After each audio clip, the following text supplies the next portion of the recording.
Well, it's a 1.8 second margin from first to second.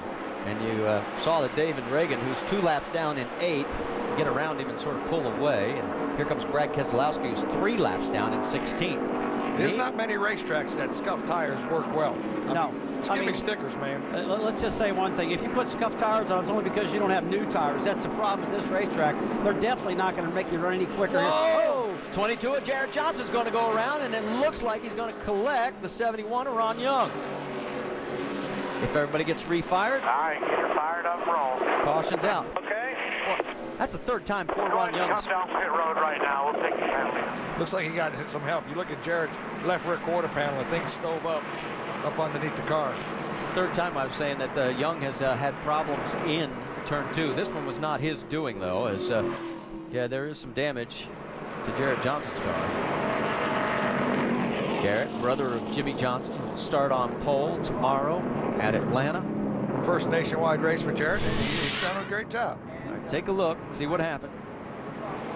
Oh, he just got hit in the back by Ron Young. Ron Young just clobbered him. It's like Young couldn't get slowed down or just hit Johnson hard, spun him right up. Yeah, so I have to correct myself. Ron did have something to do with this quite a bit. All right, Kenny Walls is coming back in. He says, guys, these tires are junk. We got to do something. Shannon, what's going on? Well, this is what's going on. It was a big gamble on the 28 teams. They have stickers down here in their pit stall. They were hoping for exactly this to happen. That's why they put the scuffs on this time. Last time, they're now putting the stickers on. Chris Rice, crew chief, looking on. He told me, I knew another caution was going to come out. Now our tires are fresher than the 60 and the 20. So this is exactly what they were hoping for. And the 99 came in as well to put fresh tires on. So this will be interesting to see how it plays out. We can point out it'll be Mike Bliss getting the Aaron's lucky dog. That'll put him only 1 lap down. But he'll be at the back of the line, so he's going to have to hope for another yellow. You're right. I mean, Kenny and David Ruderman, they're going to have 20 laps. But the good thing is, I mean, relatively, they're going to be starting, 9th or 10th and 12th because they're going to be with the inside cars, the lap cars, they're going to be close to the front. But boy, I don't think Carl Edwards and Joey are going to wait for them for a whole lot. Well, let's talk about the motorsports calendar while we've got a moment, because we've got a lot coming your way. ESPN2 tonight, 7 o'clock, we'll have Sprint Cup Series Happy Hour. And then also tonight, back here on ESPN Classic, IndyCar Series with the Gold Coast IndyCar 300. That's 10:30 Eastern from Australia. I'll be watching that one. I think I'll stay up for it, too. NASCAR Now is on ESPN2 tomorrow morning at 10 a.m. Sprint Cup Series at Atlanta as the chase continues. It begins at 1 o'clock on ABC, and then NASCAR Now returns to wrap it all up 10 Eastern tomorrow night on ESPN2. All right, let's take a look at Austin Dillon as he now finds himself in 3rd place in only his 2nd nationwide start. This is a great run for this young man. You ain't get an 18-year-old kid that's just doing a phenomenal job. Richard's grandson, he's going to sit up there. He's like, okay, come on, grandson. I don't care what the points are. I want you to do good. All right, let's set it for you as we get ready to go back to green. It's Edwards, Logano, Dillon, Chase Miller, David Ruderman, Kenny Wallace. That's your top 6. Green flag, green flag. Well, there was a slow restart right there. They were playing a little cat and mouse. And Reagan still got that smoke coming out of the back of the 6.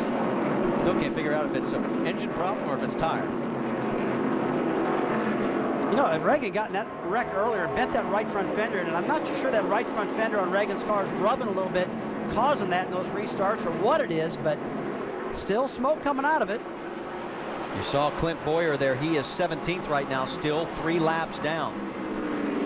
And he's got his hands full with the 88 of Brad Keselowski. Oh, and Austin Dillon slides up the racetrack on the right-hand side of your screen. Whoa, and everybody's going to let him back. I think that's just a product of air pressure right now.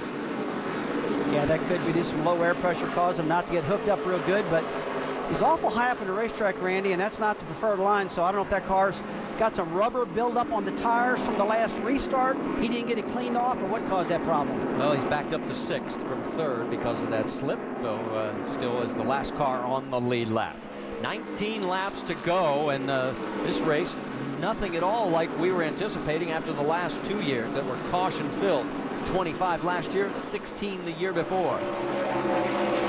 There goes David Stremme as he is working his way around a couple of cars. Stremme is in 9th. Steve Wall is right behind him in 10th. They both are 2 laps down.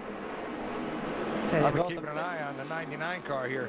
You know, he's making strides to come back up, and then we just the 5 and the 33. There was some close racing, and they were dirt tracking here at the last lap. Yeah, now David Rudeman and Kenny Wallace came on that last time and put new tires on, but it doesn't look like the new tires on Rudeman's cars really caused them to be that much faster than the guys in front of them. I'm thinking you're talking about Cale Gale, Brad Keselowski, Stephen Wallace. They've only got 10 laps on them. Compared to the new tires of Rudeman. Well, Rudeman right now is shown 4.1 seconds behind the race leader. Now take a look at Keselowski, because we got word just a few moments ago he got himself pretty sideways. That's Clint Boyer underneath him. Oh, we're dirt tracking. Baby, that's right. That thing is stepping out. This is an asphalt track. That's a nice save. Kept that baby in one piece. There is the 99. Whoa, and boy, Keselowski gets loose again, opens the door, and here comes the 99 getting underneath the 33. 3 wide going into 1.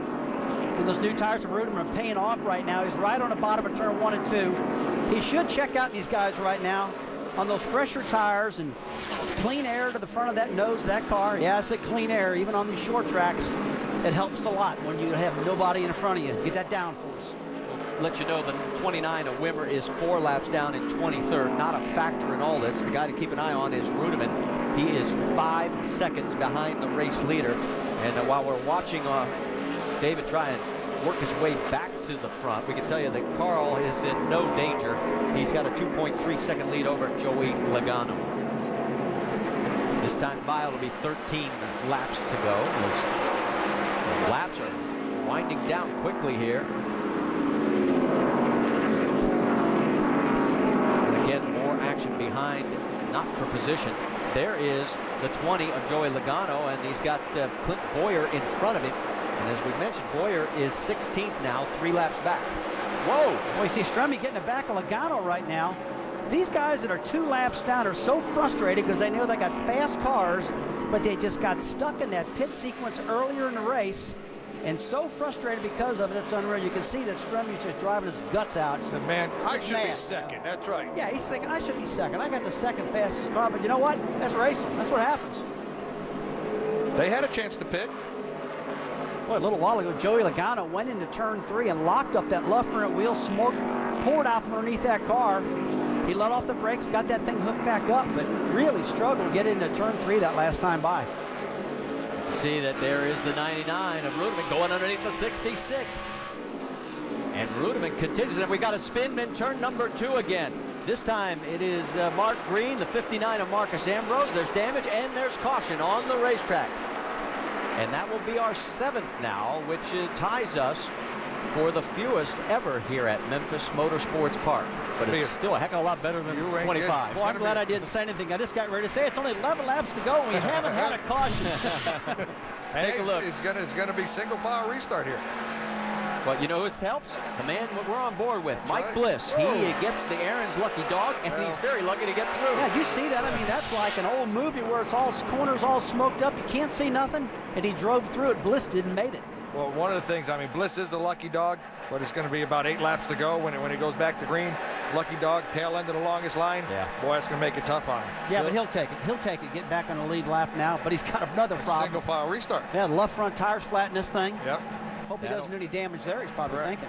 9 laps to go now as we go by the start-finish line one more time. That'll put him 7th for Mike Bliss in this field, and will, unless something drastically happens, will again give him a top 10 finish in 4 straight trips here. Well, we got a lot of damage on the left front of Marcus Ambrose's car. He's just got to hope he can get around the track without dragging off the sway bar right now. A lot of right front damage, a lot of left front damage on this car. Well, if we only got 9 laps to go, though, he should be able to get this baby fixed and at least finish this race out.